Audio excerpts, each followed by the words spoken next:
Okay, I think I'm going to go ahead and get us started. This is Eli Sagor with the University of Minnesota Extension in St. Paul. I'm really pleased to be here. This is the first webinar in our new series, the 2014 Forestry webinar series that's offered by Extension and the University of Minnesota Sustainable Forestry Education Cooperative based at the Cloquet Forestry Center. We've got a terrific speaker. Sam Radcliffe is going to be talking about TIMOs and REITs, the new face of industrial forestry. Certainly a topic that we've heard a lot about in Minnesota and elsewhere in recent years, and we're really pleased to have him. Before we get into it, and this won't take too long, I want to remind you of a couple of things. One is that this presentation is being recorded. You will have access to it, and we'll send you the link in an email later today. This presentation, only the live version, but not the recording, but the presentation has been approved for 1 hour of credits through the Society of American Foresters and 1 hour of credit toward the Minnesota Forest Stewardship Program as well.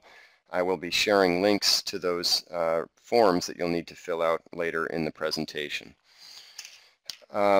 About our speaker today, Sam Radcliffe is Vice President of Prentiss Carlisle Management Company. He's based in Milwaukee. He plays a leading role there in business development and client relations.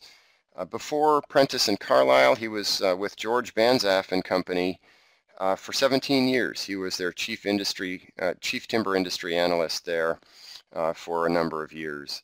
Before that, he was with Resources for the Future. He's trained as a forest economist. He's a fellow in the Society of American Foresters, and we're very pleased to have him. So I'm going to switch our layout here so that we can see his slides, and with that I'll hand it over to Sam. Sam, you're on.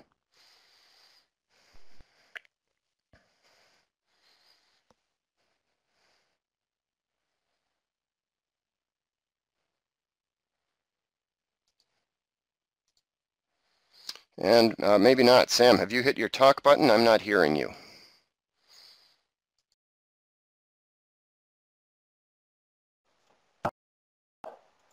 I apologize for that. Can you hear me now, Eli? Eli? I can hear you now. Go ahead. Yes, you're good. Go on. Okay, so what you missed while I didn't have the talk button pressed was me saying this is my first webinar experience on the sending side, so obviously that shows already. Hopefully we won't have any more technical glitches, and hopefully I can keep us on time. So I'm going to go ahead and get started here. Of course, I have to lead off with a commercial. A little bit about Prentiss Carlisle. We're a forest management and consulting firm. We manage about 1.5 million acres from Wisconsin all the way over to Maine, a little bit up into Quebec. The flags you see on the slide here are our offices. I'm down here in Milwaukee. You don't see any timberland around me because it's because I'm a desk jockey and I'm stuck in this place all day long every day. The slide's a little bit out of date in that these green shape files are under sort of a constant evolution. I think the one in the Lake States is most out of date. We manage more land now in Wisconsin than we do in Michigan. We do have a consulting due diligence practice. That's where I do most of my work. Unlike many land managers, we have our own woodlands operations division. We have, I believe, 3 conventional feller buncher systems and 4, I believe, cut to length systems operating right now. And with that, and those are all in Maine, with that we're able to implement kind of a centralized wood marketing program where we can pool all of our various clients' timber and market them to their highest and best value, and then thereby optimize returns for all of our clients, taking advantage of the leverage that high volume affords us. This is kind of an overview of what I'll go through today. I'm going to first give a kind of an overview of timberland ownership in the U.S. It may be a little bit old hat for some of you. Then I'm going to talk about the big ownership shift in private timberland that's occurred over about the last 20 to 25 years. I'll talk about the buyers and sellers who are involved in that shift. And what I see is some unintended consequences of this shift from corporations to the investor class. So here are the U.S. forest regions, and even though I've been in this business a long time, this map always is kind of interesting. One reason is you see this great mass of timberland in the eastern half of the U.S., which happens to be also where most of our people are. Then you slip up to the lake states, a much tighter area. The darkness versus lightness represents the density of the forest cover. So you might see here is the Adirondack Park, very dense.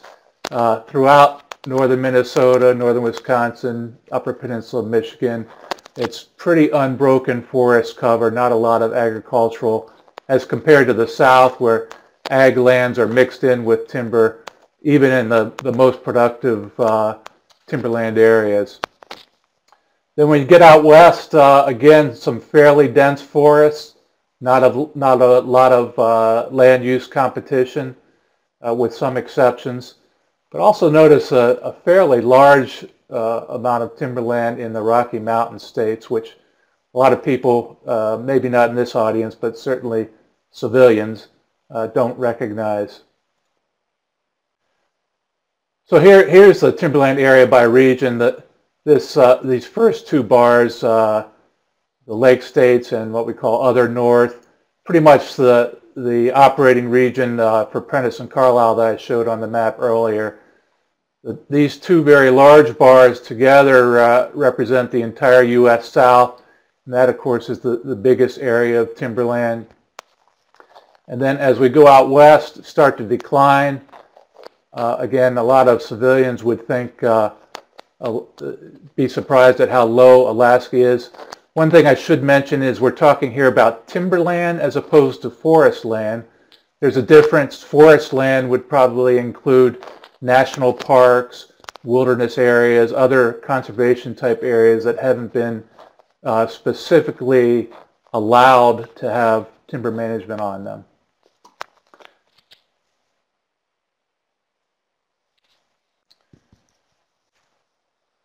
So the interesting thing about the way land lays out in the U.S., as we go here from west to east, you see the western lands are heavily dominated by public ownership. And primarily in the west, it's federal ownership, either in the form of national forest or BLM or others. So you can see Alaska is almost, I wouldn't say entirely, but certainly 80%, close to 80% public lands, and not that much lower even on the Pacific coast, where you do have a fair amount of large private ownerships. I should mention I'm using the term corporate private here. That's a term that the Forest Service uses. It's not completely clear to me that that's what that means. The official definition says that these are owners who are legally incorporated. So does that include LLCs that are in TIMO ownership? And I'll explain what TIMOs are in a minute. Does it include limited partnerships that are in TIMO ownership? It's just not clear to me. But suffice it to say, they do represent larger landowners. And so you can see on the Pacific coast more proportionately than in either Alaska or the Rocky Mountain states, where there's very little. I noticed this morning somehow the southeast slipped off here, and I don't know what happened to this chart, so I apologize for that, but it's going to look something like the south central and the other north, where the majority of land is privately owned, and privately owned by what we've often called non-industrial private landowners. So a great mass of land owned in both large and many small tracts. The Lake States kind of stands out as a region that's east of the Mississippi River, but with a high proportion of public lands. And I know a lot of our audience is in the Lake States, and you understand that we have not only national forests, but a large state ownership, especially Minnesota and Michigan, and kind of unusual, as far as I know, to most any other region in the country, is our pretty large component of county forest lands.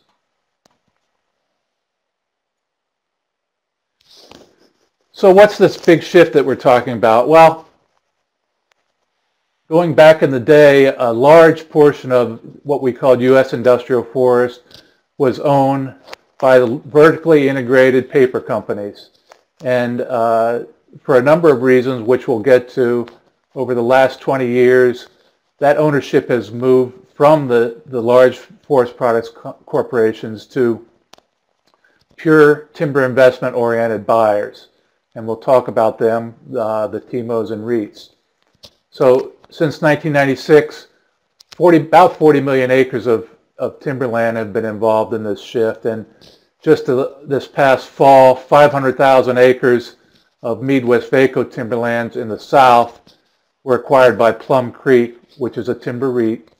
And I call that the final nail in the coffin. There really are no large Forest Products Corporation timberlands left. That is publicly traded.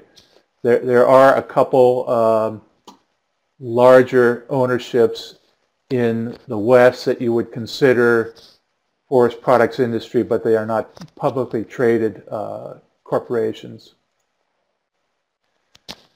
So here's been the deal flow, acres sold from 96 to 2012.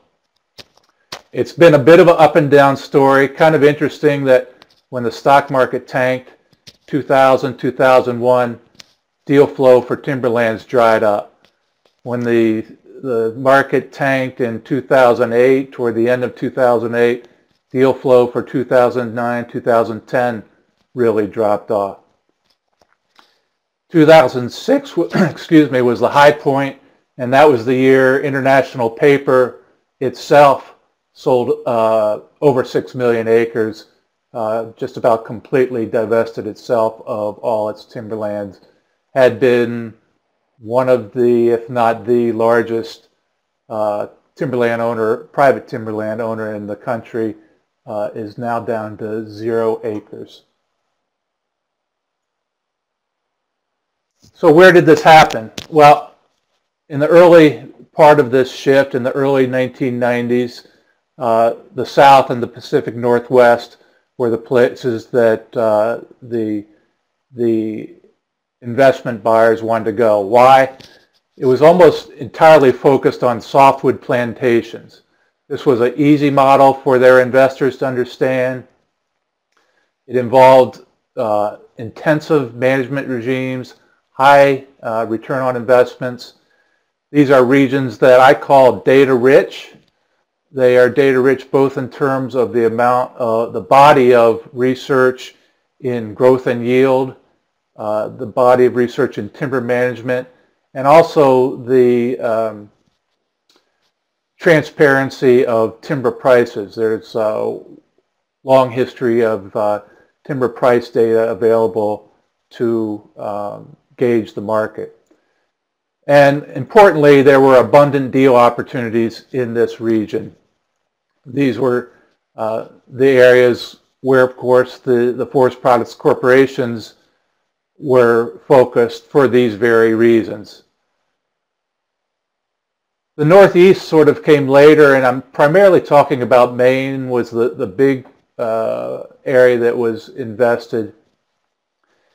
I think part of this was a cultural thing. The TIMO industry was really founded by foresters who were trained in New England. The TIMO industry was and still is based in Boston. There were and still are a number of large private ownerships, not just corporations, but old family ownerships that acquired large acreages over the years. It's an area where there were and still are relatively low bare land prices. So obviously that helps to make up for what is a somewhat lower forest productivity area. The lake states and the mid-Atlantic were kind of last in line. These regions are dominated by hardwoods, which are not as easy to understand as investments by folks who aren't really that well versed in forestry and timber.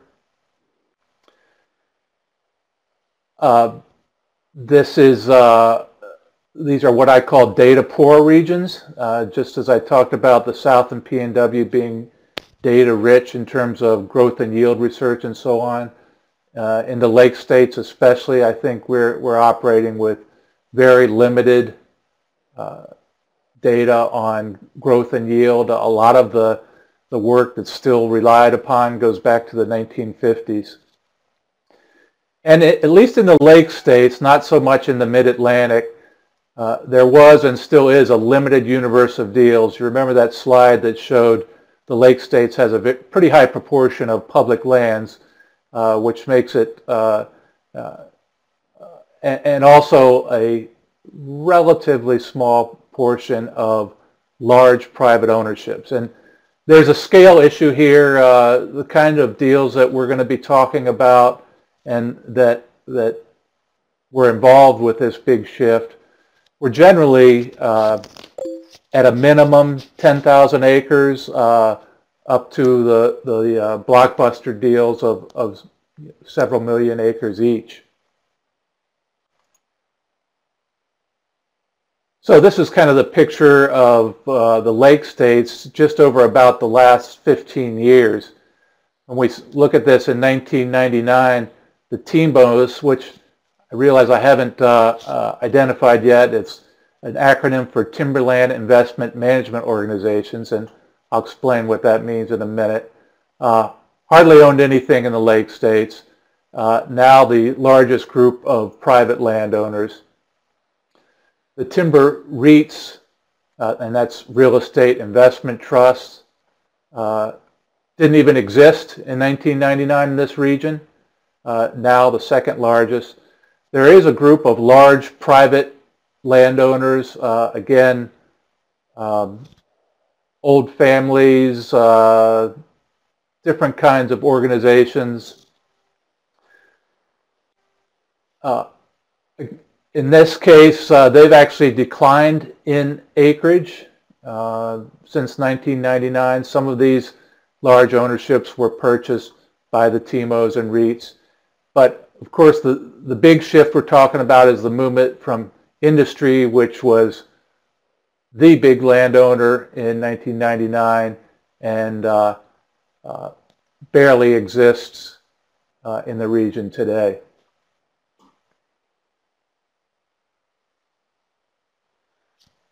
So Eli, I can take a quick break here if there are any questions that we need to address. Okay, thanks, Sam. I don't see any questions. I would remind folks you can submit questions through that chat pod anytime you like. We will pause. Sam is going to pause a couple of times throughout the hour to respond to those questions. I'll be fielding questions and kind of organizing those and forwarding those to him. Here's a question here, a couple of questions. Sam, I'm not sure if you have your slides at full screen or not, but I'm going to forward these questions as they come in here. Was Minnesota included was one question. The second one, I guess, is the same question. Did your data include Minnesota ownerships? Okay, this particular slide, if that's what you're referring to, I should have pointed out, is just Wisconsin and Michigan's Upper Peninsula. The other slides, just quickly going through, Yeah, any data that was included in those did include Minnesota.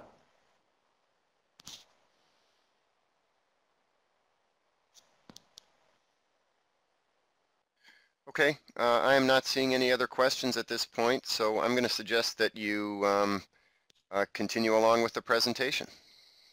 Okay. So I've mentioned TIMOs and REITs, and TIMOs, as I say, is an acronym for Timber Investment Management Organizations. They have been the largest group of acquirers doing this big shift. A lot of people don't understand that the TIMOs are actually intermediaries for institutional investors.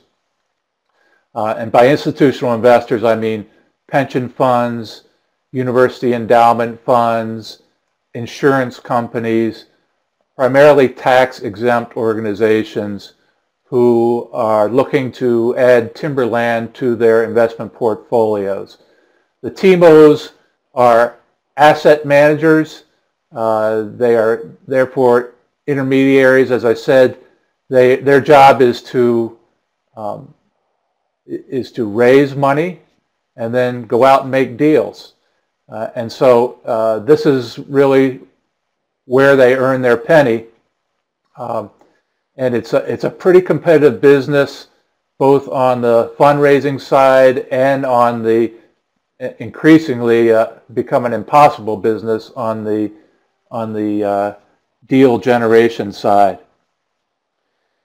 As institutional investors, the long history is these have typically been pure equity investors. Very little debt has been involved, though that has changed over the years. And to my mind, it's a wonder why it didn't change earlier with the kind of low borrowing rates that we've seen over the last few years. It seems to me if I had money to spend, which I don't, I would have leveraged up big time to go into some of these deals. Real estate investment trusts are quite different. These are publicly traded companies that are listed on the New York Stock Exchange, the four major timber REITs. They grew up off of a commercial real estate model. As publicly traded companies, these REITs are not intermediaries, as we talked about for TIMOs. They actually take ownership of the land. Their structure is, as I'll show in a slide later, a lot more simple than the TIMO structure in terms of the number of folks around and decision makers and how deals get done. They're much more, I would say, nimble, can be much more nimble in making deals. Part of the disposition of corporate timberlands has gone to large private investors unaffiliated with these. They may or may not be experienced in timber business. There's about 1 million acres sold in Maine a few years ago to John Malone, who's the big cable guy. These may be highly leveraged. The private investors, I think, have taken advantage of leverage more so than these other groups. They can sometimes buy and sell rather quickly. There's a term for folks like that in housing. We call them flippers. In timberland, and this comes out of the South, they're called pinhookers. And don't ask me how that name came about, but that's what they're called, pinhookers. Conservation groups have also been active, I would say, but the smallest player among this group. They may buy directly from either a corporation or from one of these other groups, or they may buy in concert with a timber investor with the eye toward probably setting up a conservation easement or selling to a public agency. So I'll talk a little bit more about conservation easements later. They have been a nice tool, especially for the TIMOs during this period. So why did this happen? Well, on the sell side, the Integrated Forest Products C Corps were receiving a lot of pressure from Wall Street to improve their returns. And Wall Street just never understood the role of timberland in the overall corporate structure, particularly since there was a lot of financial press, and this is going way back to the Sir James Goldsmith days, which tried to unearth the timberland value in C Corps. And if you look at the separate timberland value in the C Corps, and it was hard for Wall Street to get a handle on what the return to that large investment was. So there was plenty of pressure for the C Corps to slim down. And one of the reasons from a financial standpoint is our income tax laws do create for a C Corp a double taxation issue. That is, income from timberlands get taxed at the corporate level and at the shareholder level. That is, dividends get taxed. And the tax laws also eliminated not the capital gains treatment of timber income per se, but the favorable capital gains rate. So the tax laws, again, motivated the C Corps to dispose of timberland.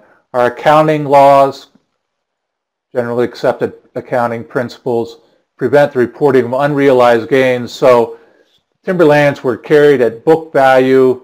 Again, it was hard for corporations to sell to the stock buying public the value of those timberlands, and therefore Wall Street felt that was dragging stock prices down. And it's true, I think, that while a lot of these timberlands were owned by the C Corps, that they were sub-optimized in the sense that they weren't managed for maximum return on investment, but rather managed for maximum timber flow to the company's mills. And so the highest value wasn't being received for the ownership of those timberlands. On the buy side, the pure timber investors, the TIMOs and REITs, a couple of motivations.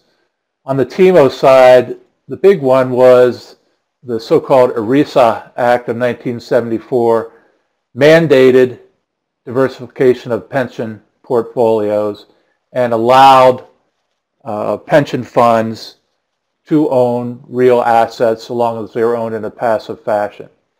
So this opened up some forward thinkers up in Boston to market timberland as an asset class to pension funds.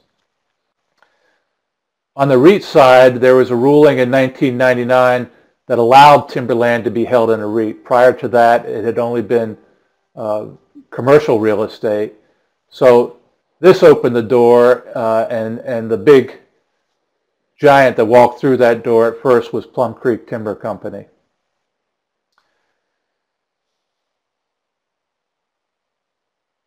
The motivation, again, we said the tax laws motivated the sellers to sell.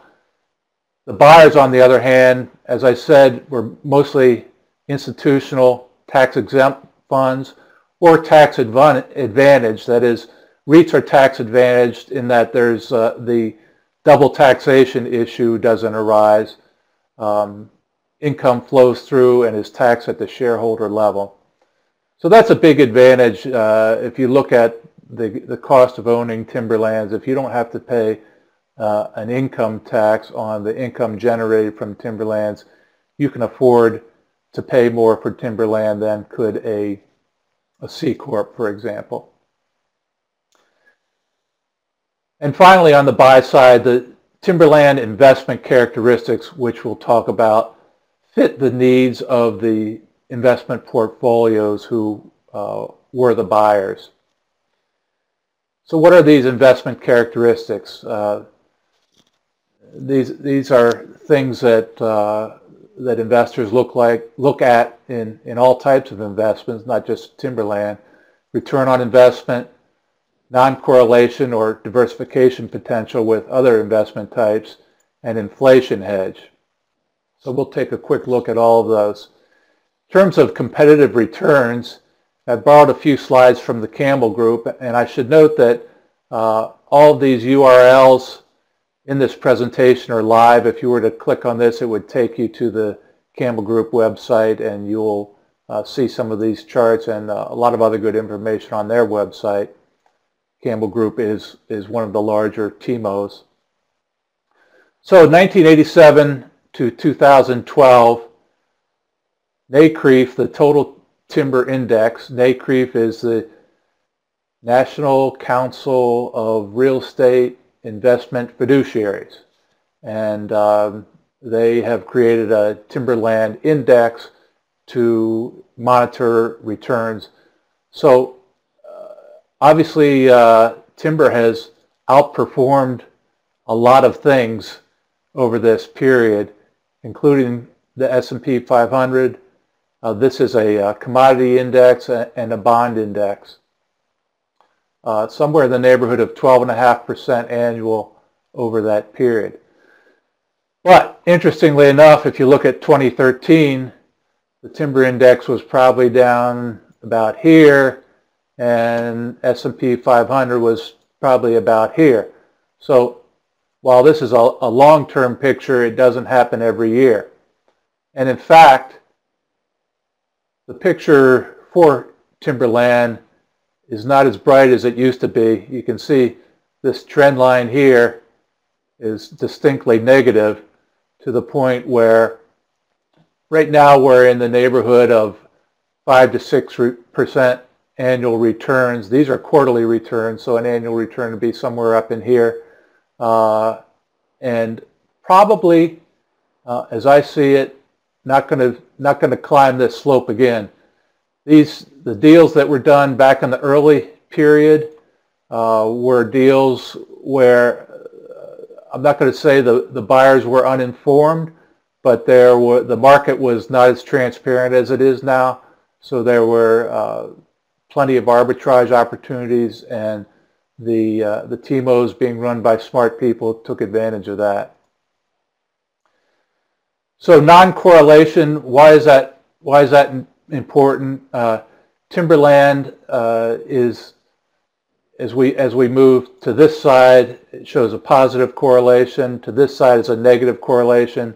Right along this side is a zero correlation. If you've got a portfolio that's largely composed of stocks and bonds, you'd like to have something that moves in a different direction than those assets when you're creating your portfolio, so that when one is up, the other is down, and that's pretty simple stuff. So you can see timberland is very weakly correlated with all of these typical portfolio assets. S&P 500, Russell 2000, both equity indexes. This is an international equity index, bond fund, commodity fund. Interestingly, the timberland index is negatively correlated, or even very weakly or not at all correlated with the other real estate indexes. I suspect that may change as we go further into the future. And finally, as an inflation hedge, again, a good inflation hedge is correlated with inflation. So these indexes here, the equities, the bonds, the other real estate indexes are fairly weakly correlated with inflation. Treasury bills and commodities are fairly highly correlated with inflation, so they are good inflation hedges. Here's the NCREIF Timberland Index, higher than all of these. And here is the Campbell Group's portfolio correlation with inflation, not surprisingly pretty close to the NCREIF index. So who are these folks? There are really only four major timber REITs: Plum Creek, Potlatch, Rayonier, and Weyerhaeuser.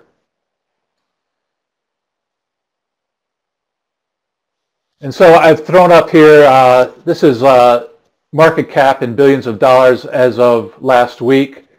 About the four together represent about $33 billion of market cap and almost 18 million acres owned.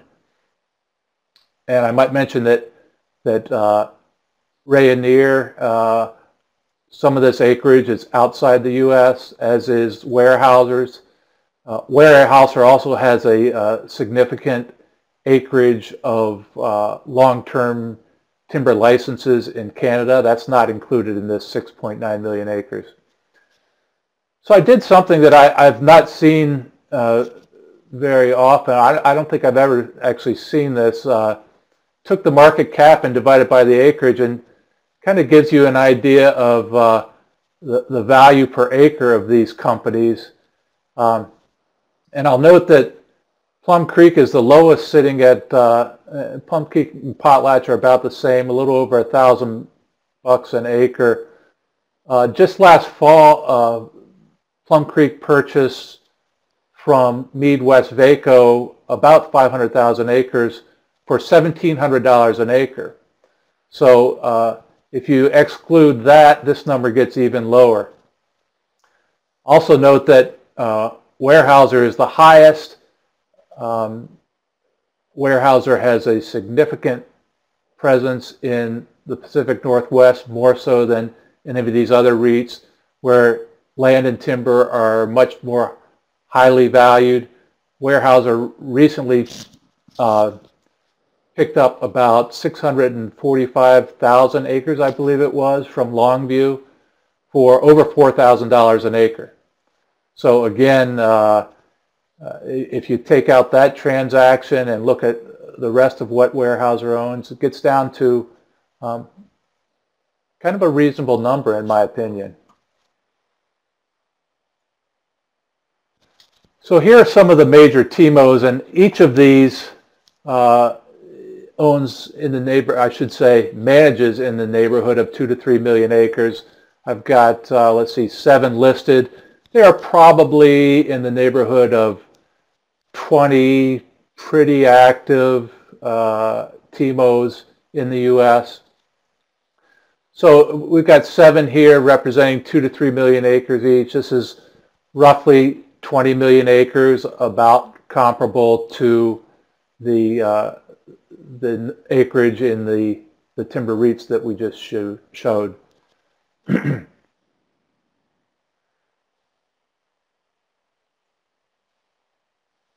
Who invests with TIMOs? I mentioned public pension funds, and they're close to half of all the money going into TIMOs, but also corporate pension funds, foundations and endowments, about the same as the pension funds. I don't believe, this is a survey done by Timberlink, and again, interesting company. You might want to look into their website here. But this is just a survey of 23 managers. So it wouldn't include, for example, I don't believe it includes the full amount invested by, for example, Yale, which does some direct investing in timberland on its own, has a forester who runs that program for them, and Yale has been a leader among endowments and among all tax exempts in investing in timberland. High net worth individuals also have increasingly invested with TIMOs, but still a small amount relative to the institutions.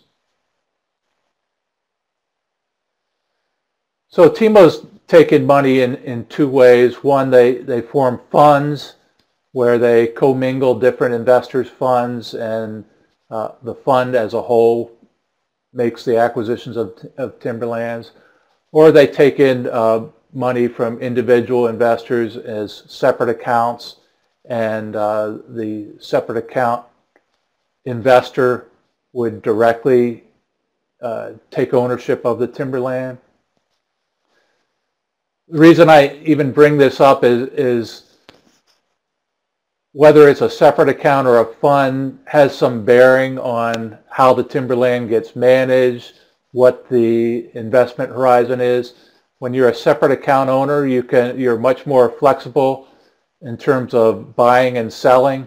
A closed-end fund, typically once you're in that fund, you're locked in for 10 to 15 years. And that's sort of the typical investment period for TIMO funds. TIMO investment by region, not surprisingly, much of the value and acreage is in the two kind of originating regions, the Pacific Northwest and the U.S. South. And then it gets kind of dollied up among the rest of the U.S., some here in the Lake States, a little bit more in the Northeast, and about an equal amount in Appalachia. Then international investing has become increasingly popular as the deal flow in the U.S. has sort of dried up. Now that the corporations have sold out, we're kind of left with TIMOs having to trade amongst each other. Some don't want to do that. They'd rather look for new horizons, and have found those overseas, primarily in South and Central America and Australia and New Zealand. You can see there's very little institutional investment outside of the U.S. and these three regions here.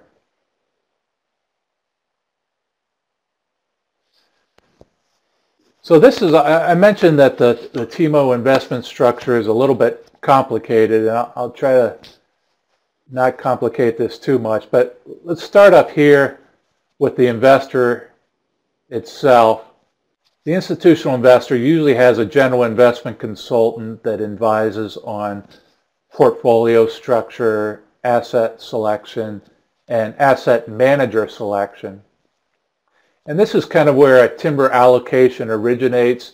The institution and the general investment consultant agree that timberland would be a good addition to the portfolio.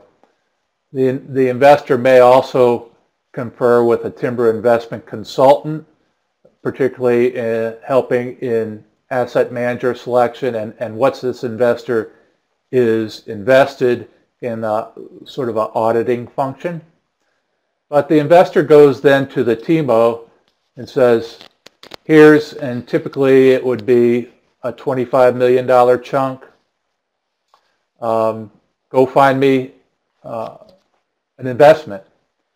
And as I mentioned, that is where the TIMO earns its money in deal making. But it has some help. It hires forest managers and consultants both to help source deals and to manage lands once they've been acquired. Prentiss Carlisle, I mentioned we manage about 1.5 million acres of timberland. About a third of that is for TIMOs.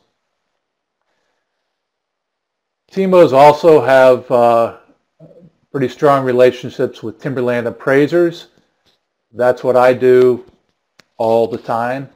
TIMOs have to constantly monitor the value and mark investments to value annually.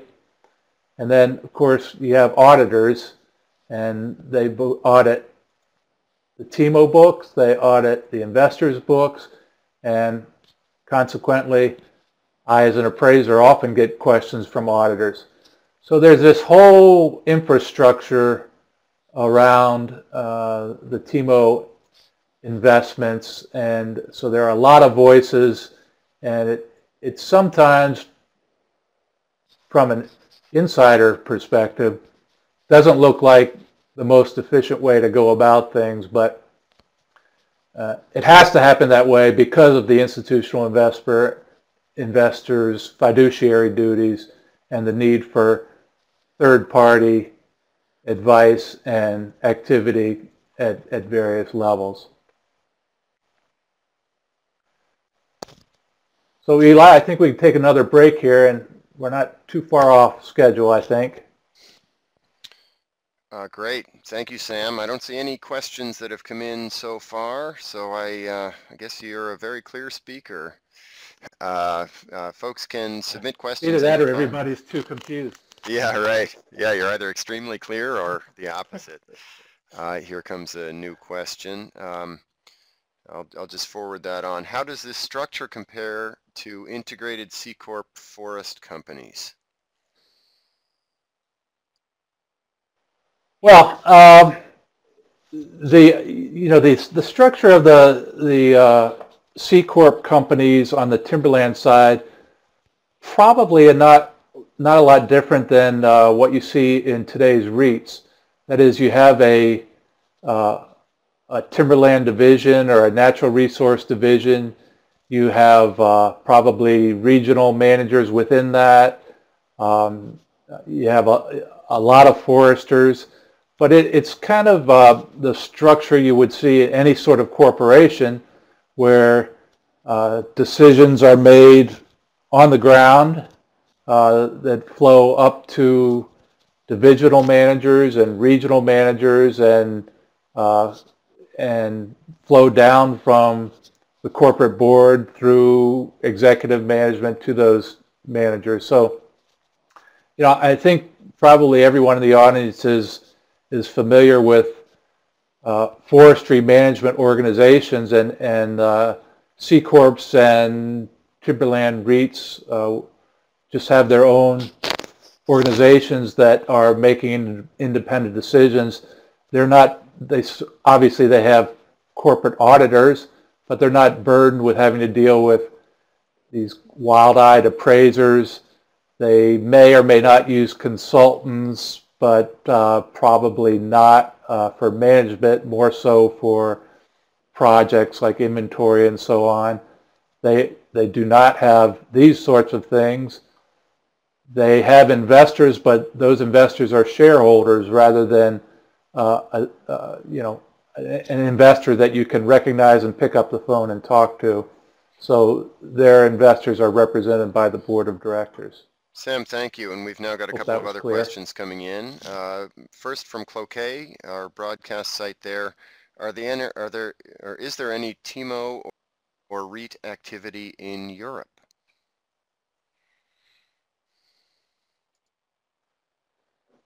There is. I would say it's relatively small. There are a couple of European TIMOs, and they, I think, dominate that landscape more so than U.S.-based TIMOs.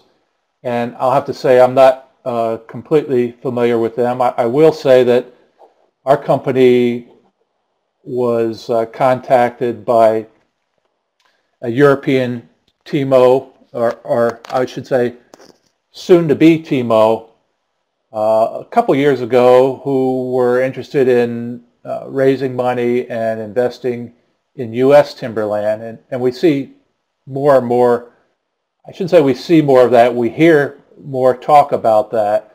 And so we were engaged by that TIMO to help them out, but as it turns out, they were unsuccessful in raising the core amount of funds they needed. So I think the whole model is still not quite an everyday thing in Europe, although, as I said, we're starting to hear more about it. Great, thank you, Sam. Next question, and then we've got one after this. Minnesota has an interesting mix of TIMOs like Mulpus, REITs, like Potlatch, and vertically integrated companies, or at least one, UPM. How unique is this nationally?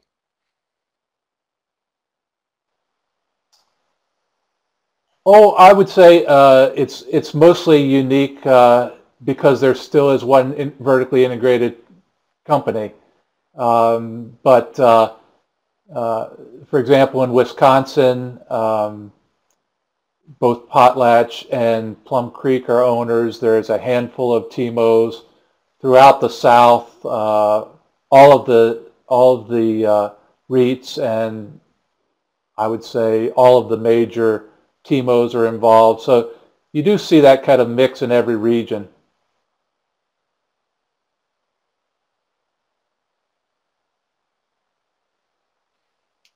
Okay, Sam, thank you. Does an individual investor have a way to invest in a TIMO? Yeah, I mentioned that TIMOs do raise funds from high net worth individuals. I think they're looking more towards that. I would say probably the minimum, we used to say the minimum was $5 million. I think it's probably creeped down a little bit, but it's certainly more than $1 million. So if you think about $1 million for an individual, and say typically that represents 3% of an investment portfolio. So it's got to be an individual with, in the neighborhood of $30 million of money to invest over all types of assets. All right, and the Not your last everyday. question, I'm sorry, last question here, and after answering this, you can, oh no, I guess we've got one more, so I'll come back on. Have TIMOs and REITs been involved in acquiring lands encumbered by conservation easements? Definitely have. I would say TIMOs more so than REITs, and I'm going to talk a little bit about this later, but I think TIMOs have been a major force in promotion and expansion of conservation easements throughout the U.S. And I'll stop there, and when we get to the slide, talk a little bit more about TIMOs and conservation easements. Okay, one more question and then you can move on. Is the overall pool of acreage for TIMOs and REITs declining as the highest and best use properties get removed from timberland status? Okay, another good question, and another one I plan on addressing. I would say it's certainly getting nibbled around at the edges. It's, we're talking about 40 million acres of timberland. There's only so much you can convince people has a higher and better use. It's an awful lot of land. But there are certainly areas, particularly, say, rural areas surrounding Atlanta, Georgia, or in the Florida Panhandle, or maybe within a reasonable drive of places like Seattle and Portland, that these lands are getting kind of nibbled at.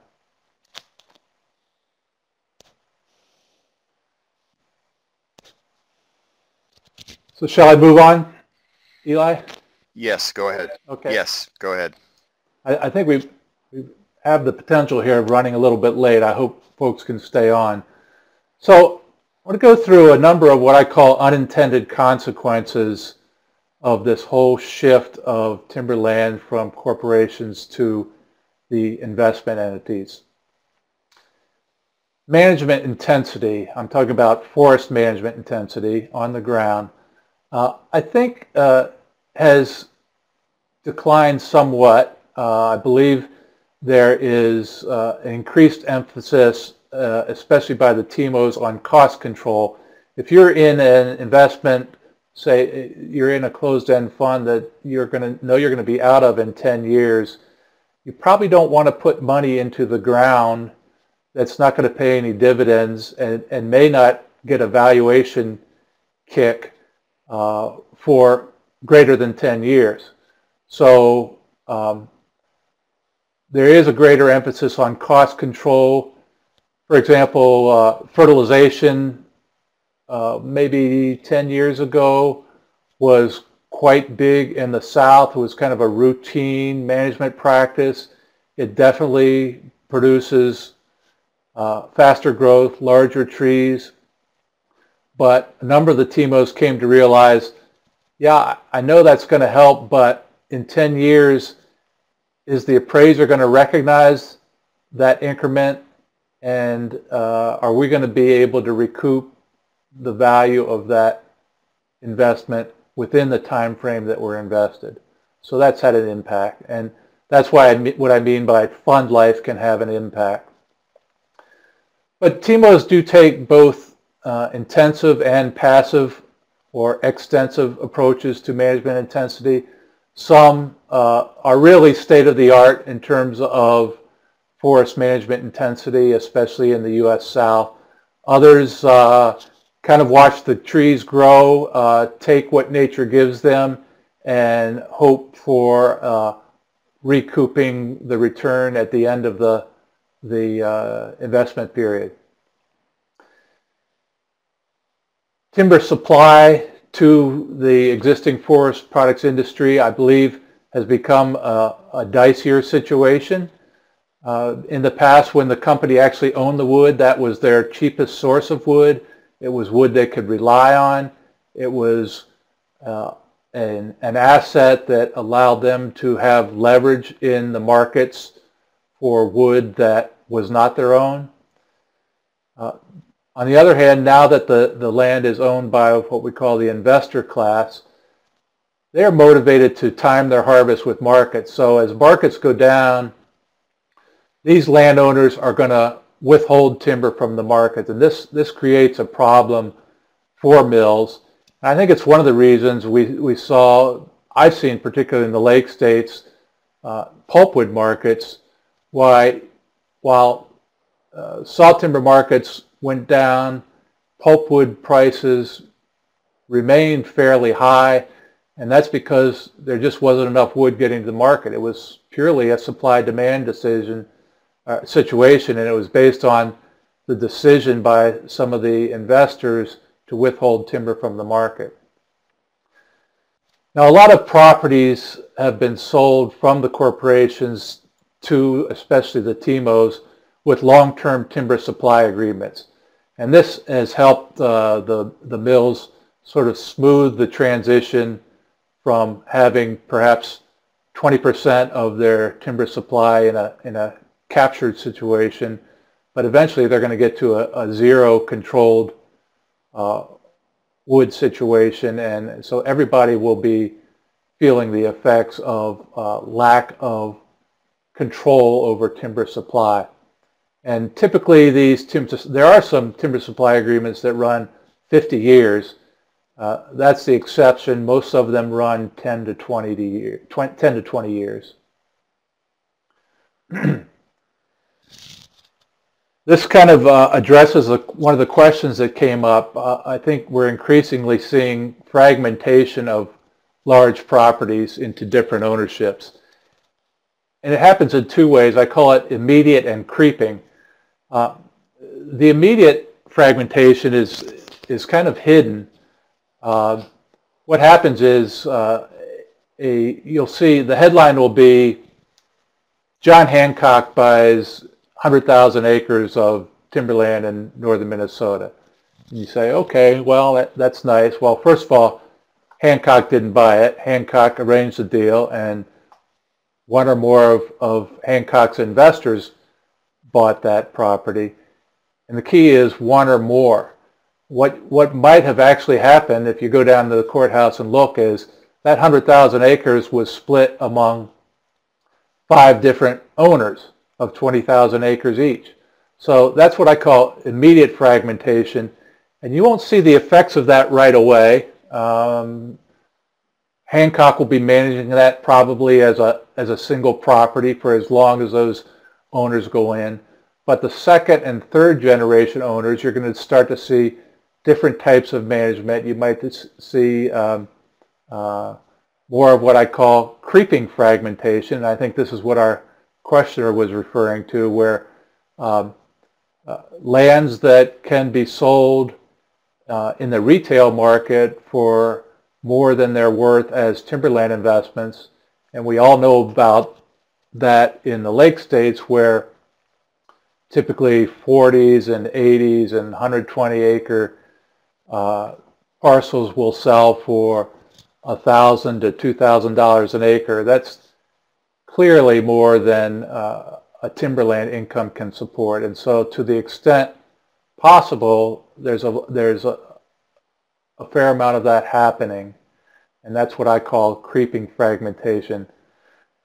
I actually don't think that's as big a problem. It's a slower problem. I think this immediate fragmentation is going to become apparent faster as we go to the next 10 to 30 years, say.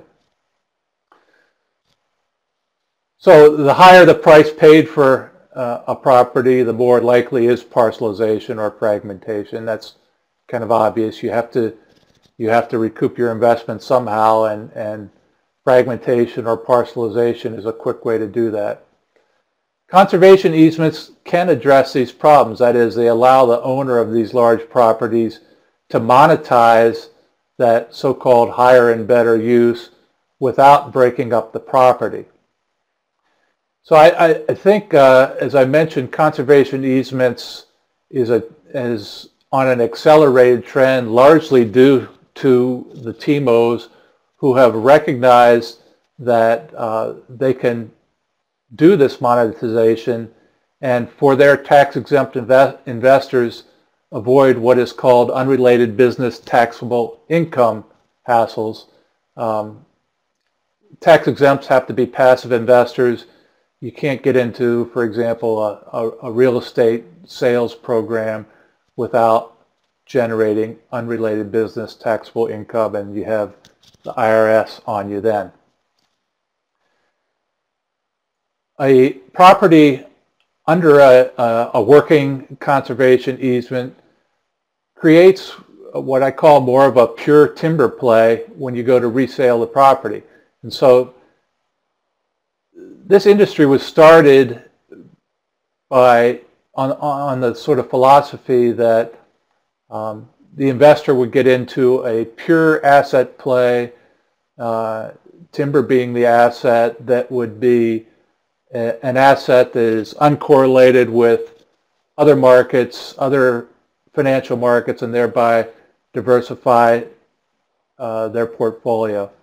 As we've gone on and a lot of these properties have gotten into retail sales and leasing, recreation, and wind leasing, and carbon sales, and so on, they become more complicated, but a working forest conservation easement reduces them again to a pure timber play, and that's attractive to investors and TIMOs who want to get down to the fundamentals of investing in timber.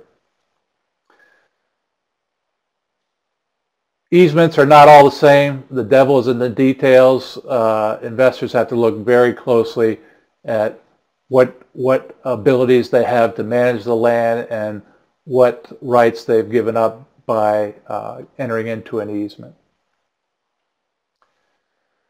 Forestry research and development, I think, has changed quite a bit since during this period. The investor class clearly provides less support to university research and development than did forest products corporations. So the pie has shrunk quite a bit. And not only that, but the forest products corporation, because the pie has shrunk, the forest products corporations were a major source of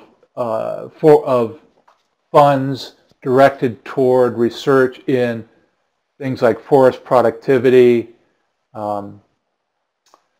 growth and yield, marketing, the kinds of topics that private investors are interested in, that is, things that help them make money in the woods.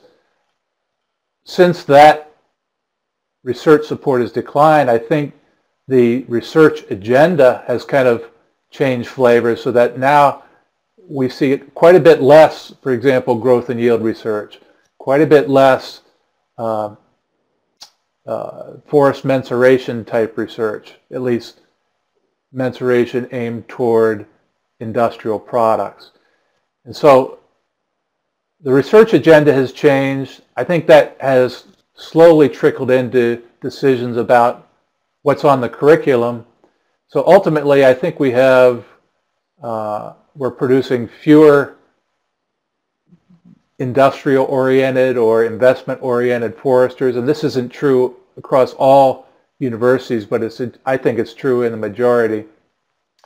And ultimately, we're training PhDs who are missing that aspect of the industry.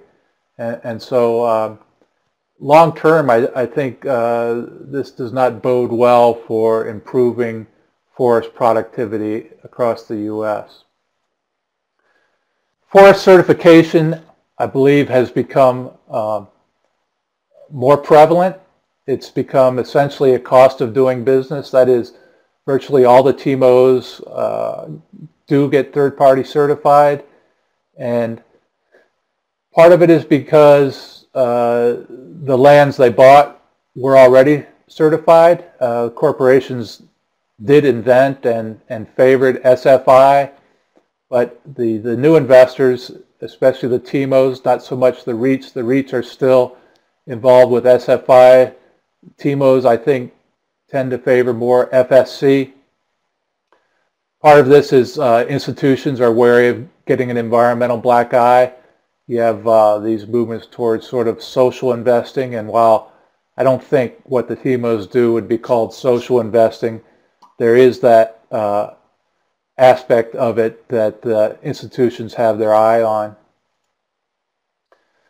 So trends to watch as we go forward here.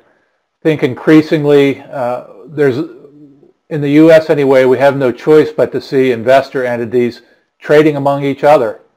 There are fewer and fewer large tracts of timberland available that are not already owned by one of the entities in this investor class. International investments, for that very reason, are going to take more and more prominence. And we are starting to, as I said, hear about and see a little bit of offshore investors coming to the U.S. We do seem to see that the offshore investors have lower rate of return requirements than some of U.S. investors, so that makes them more competitive in some of the deals here. I believe we will see continued ownership fragmentation, particularly now that investor entities are trading among each other. I think we're going to see smaller and smaller deals.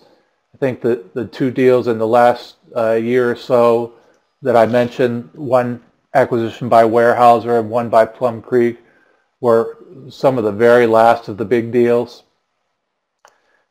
There's going to be this increasing tension between timber supply and prices and industry profitability. What do I mean by that? I mentioned that the investor class can time its timber offerings to take advantage of good prices. In a sense, we have to be worried about killing the goose that laid the golden egg, because without a strong timber processing industry, the timberland investment falls on its face. So it's kind of a fine line to walk between high timber prices and industry profitability. And there's going to be continuing tension, I believe, on that sort of high wire act. Finally, I mentioned that there's about 20 what I would call major TIMOs. I think we're going to begin to see, and we've seen a little bit of industry consolidation, one TIMO buying another. That's one way for these businesses to increase their scale and profitability. Some of the TIMOs that exist now are owned by fairly large corporations, for example, Hancock, while others are owned by their original founders. Those original founders, in some cases, don't have at least a clear exit path, and so I suspect we're going to see some of the bigger players acquiring some of the smaller ones as we go along here in the next, say, 10 years or so. So one more commercial before we wrap up. This is it's not a blog, but it's something called a news curation service that I run. It's called Timberland Investment. This is the URL. If you press on that, it'll take you there right now. It's basically where I try to pull together stories in the news that are all about this topic we've been talking about today. And so it's something you can sign up for to get emails into your inbox every day. You can get news feeds from it. And so I'd encourage you to take a look and see if it's something of interest. We've gotten a lot of good feedback on it. Certainly something I enjoy, and it's a good way to stay up on the industry. So Eli informs me I have 2 minutes, but I'm ready to go.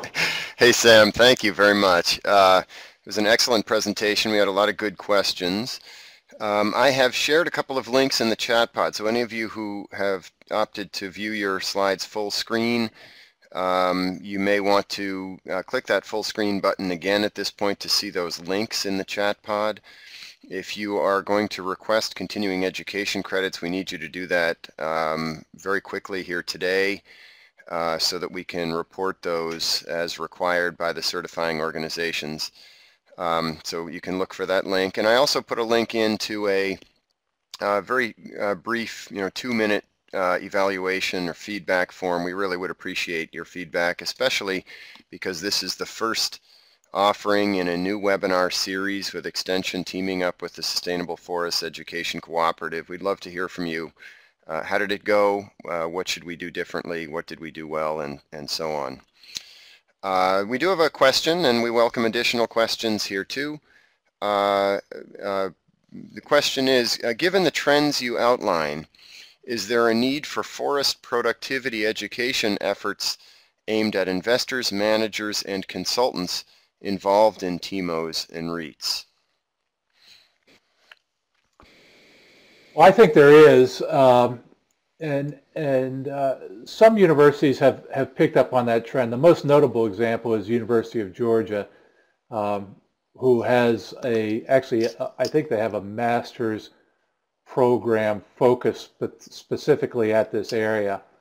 But I think a lot of the old style forestry education, the forestry education that I received some 35 years ago, is not inadequate towards addressing this industry, particularly so long as forest economics and general economics and statistics and accounting and business related courses stay in the required courses as they were back when I was in school.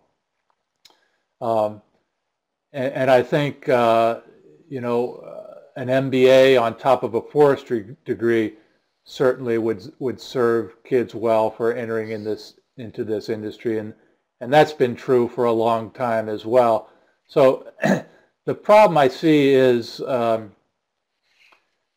universities who don't keep their eyes open to this segment of the industry and stay informed about what's going on, don't have the folks on staff who can convey that information and understanding of this whole segment of the industry to the students. And that's,